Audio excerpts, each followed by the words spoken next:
Hello viewers, কেমন আছেন আপনারা সবাই? লেটস টক অ্যাবাউট চ্যানেলে আপনাদের প্রত্যেককে অনেক অনেক ওয়েলকাম। বাচ্চা মোটে পড়তে বসতে চায় না, বাচ্চার পড়তে ইচ্ছেই করে না। এই সমস্যা প্রায় অনেক মাই আমরা ফেস করেছি। এবার এক্ষেত্রে আমরা কি করতে পারি, কি করলে বাচ্চাদের পড়ার প্রতি একটা আগ্রহ তৈরি হবে, বাচ্চারা পড়তে বসতে চাইবে, এই পুরো ব্যাপারটাই আজকে আপনাদের সাথে শেয়ার করছি। ভিডিওটা আপনারা অবশ্যই পুরোটা দেখবেন, এর থেকে আপনার একটা হেল্প হতে পারে। So let's get started.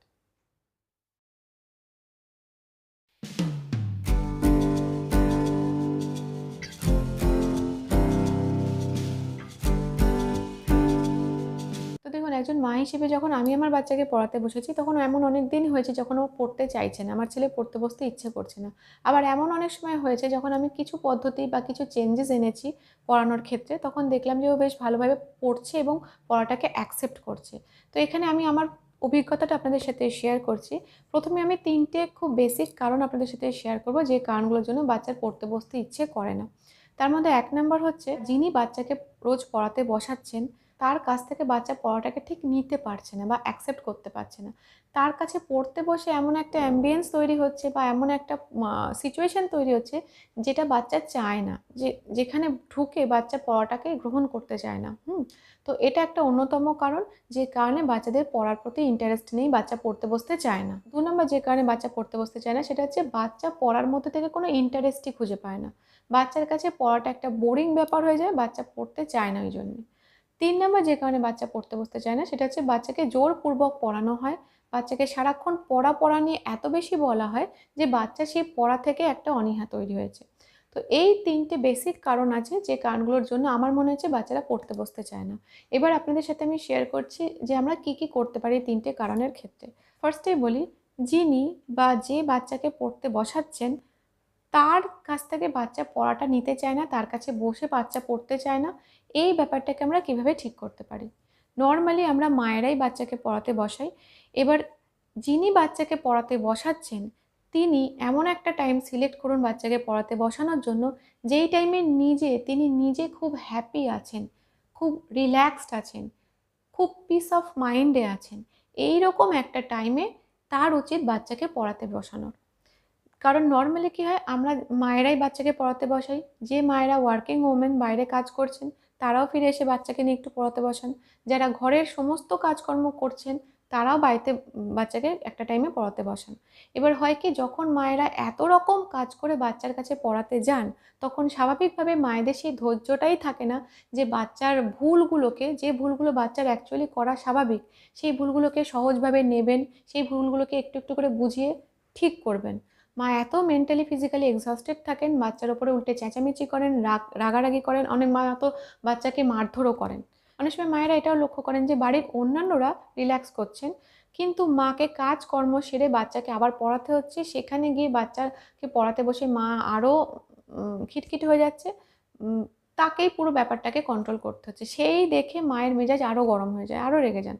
তো এই ব্যাপারগুলো কিন্তু মায়ের মধ্যে এসে থাকে, কারণ মা অলরেডি অনেক কাজ করে নিজে মেন্টালি ফিজিক্যালি ক্লান্ত, এক্সহস্টেড থাকেন।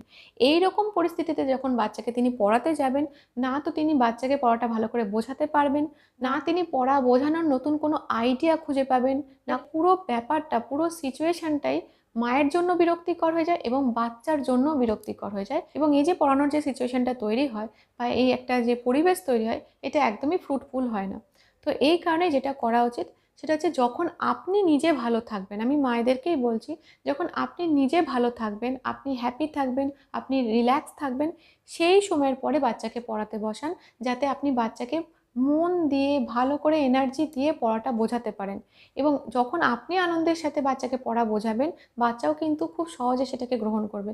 কারণ তখন আপনার ধৈর্যচ্যুতি ঘটবে না। আপনি অনেকটা সময় নিয়ে মেজাজ ভালো রেখে মনের আনন্দে পড়াতে পারছেন। বাচ্চা খুব সহজে আপনাকে অ্যাকসেপ্ট করবে, বাচ্চা পড়াটাকে খুব সহজে অ্যাকসেপ্ট করে নেবে। এর জন্য আপনি কি করতে পারেন, যখন আপনি ঘুম থেকে উঠলেন, আপনি অনেকটা এনার্জেটিক রয়েছেন, তখন একটু বাচ্চাকে খুব হালকা কিছু খাইয়ে দাইয়ে পড়াতে বসান। বাচ্চার সময়ের সাথে অ্যাডজাস্ট করে, নিজের এই রিল্যাক্সেশনের সময়ের সাথে অ্যাডজাস্ট করে নিয়ে তারপর বাচ্চাকে পড়াতে বসান। আপনি ঘুম থেকে ওঠার পর সংসারের সব কাজ সেরে একটা টিফিন বানিয়ে মনে করছেন বাচ্চাকে পড়াতে বসবেন, তখন অলরেডি আপনি কাজকর্ম করে কিন্তু ক্লান্ত হয়ে গেছেন। তখন আপনার মেজাজ আবার খিটখিটে হবে এবং এটা কিন্তু আপনার বাচ্চার উপরে অনেকটাই প্রভাব পড়বে। এই এই কারণেই আপনি প্রায়োরিটিটা ঠিক করুন। আপনি একটা ভালো খাবার-দাবার বাচ্চাকে বানিয়ে খাওয়াচ্ছেন, বাচ্চা কিন্তু বুঝবে না যে সেই খাবারটা বানাতে আপনাকে অনেক পরিশ্রম করতে হয়েছে। বাচ্চা জানে খাবারটা আপনি এনে দিয়েছেন। কিন্তু যখন আপনি খিটখিটে মেজাজ নিয়ে বাচ্চার কাছে পড়াবেন, বাচ্চাকে পড়াবেন, সে কিন্তু আপনার ওই খিটখিটে মেজাজটাই দেখতে পাবে এবং ওই পড়ার যে পরিবেশটা সেটাকে সে আর নিতে চাইবে না। এই কারণেই বাচ্চাকে সামান্য ছোলা মুড়ি খাইয়ে, বাচ্চাকে সামান্য দুধ বিস্কুট খাইয়ে ওই রান্নার পিছনে সময়টাকে একটু কম করে বাচ্চার যেটা ভবিষ্যৎ গড়ার ব্যাপার, সেই ব্যাপারটাকে প্রায়োরিটি দিন। যখন আপনি ফ্রেশ মাইন্ডে থাকবেন, রিল্যাক্সড মাইন্ডে থাকবেন, সেই সময় বাচ্চাকে মনের আনন্দে পড়াতে বসান। তাহলে পুরো ব্যাপারটাই আপনার কাছেও ভালো হবে এবং বাচ্চার কাছেও সেই ব্যাপারটা অনেক গ্রহণযোগ্য হবে। আপনার সাথে বাচ্চার সম্পর্ক ভালো থাকবে, পড়াশোনার প্রতি বাচ্চার আগ্রহ তৈরি হবে, বাচ্চা আপনার কাছে পড়তে বসতে চাইবে রেগুলার।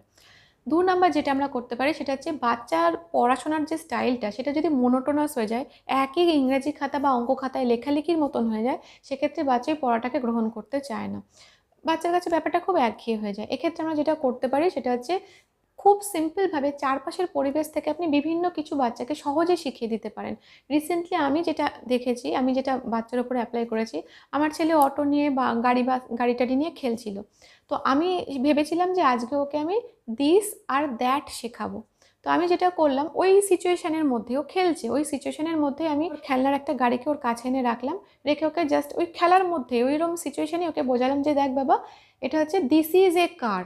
আর তারপরে গাড়িটাকে একটু দূরে সরিয়ে রাখলাম। দূরে সরিয়ে ওকে বোঝালাম, "দেখ বাবা, দ্যাট ইজ এ কার।" তো এইভাবে দিস আর দ্যাটটা খুব ইজিলি আমি ওকে ওই খেলার মধ্যে খেলার জিনিস দিয়েই বুঝিয়ে দিলাম এবং তারপর যতবার ওকে ওই বিভিন্ন জিনিসপত্র দিয়ে বোঝাচ্ছি কোনটা দিস, কোনটা দ্যাট, ও কিন্তু খুব ইজিলি বলে ফেলছে। তো এইভাবে না পড়াটাকে একটু ইন্টারেস্টিং করে তুলুন বাচ্চার জন্য। তাহলে বাচ্চার কিন্তু পড়তে ভালো লাগবে। বাচ্চা বুঝবে যে পড়া মানে শুধু ওই লেখালেখি বা এইসব না। পড়া মানে এরকমও হয়। তো এই ব্যাপারগুলো, এই ইনোভেটিভ চিন্তাগুলো কিন্তু আমাদেরকেই বার করতে হবে যাতে বাচ্চার পড়ার প্রতি একটা ইন্টারেস্ট তৈরি হয়। ৩ নাম্বার আমরা যেটা করতে পারি সেটা হচ্ছে বাচ্চাকে পড়াশোনার জন্য না জোর করবেন না। সারাক্ষণ যদি আপনি বলেন, "তুই কিন্তু আজকে পড়তে বসিসনি, তুই কিন্তু পড়াশোনার বেলায় তুমি খালি ফাঁকি দাও, বাকি টাইমে কোনো ব্যাপার না।" এই যে পড়া করে ব্যাপারটাকে আমরা হাইলাইট করে দিই, এই ব্যাপারটাই কিন্তু বাচ্চাকে পড়ার থেকে আরও দূরে সরিয়ে দেয়। জোর করে সারাক্ষণ বাচ্চাকে পড়তে বলবেন না এবং কথায় "তুই তো পড়া করিস না কিন্তু অন্যদিকে বেশি ইন্টারেস্ট আছে।" এই যে পড়াটাকে এত হাইলাইট করা, এই ব্যাপারগুলো করতে যাবেন না।